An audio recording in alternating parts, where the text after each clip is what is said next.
அனைவருக்கும் வணக்கம். தினம் ஒரு திருக்குறள். இன்பத்துப்பால் கற்பியல். அதிகாரம் 130. நெஞ்சோடு புலத்தல். குறள் எண் 1297.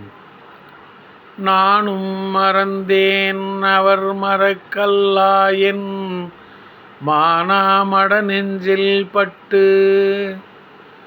நானும் மறந்தேன் அவர் மறக்கல்லாயென் மானாமட நெஞ்சில் பட்டு. காதலரை மறக்க முடியாத எனது இழிந்த மனத்துடன் சேர்ந்து மறக்கக்கூடாத உயிரினும் சிறந்த நாணத்தையும் மறந்துவிட்டேன். காதலரை மறக்க முடியாத எனது இழிந்த மனத்துடன் சேர்ந்து மறக்கக்கூடாத உயிரினும் சிறந்த நாணத்தையும் மறந்துவிட்டேன். நன்றி, வணக்கம்.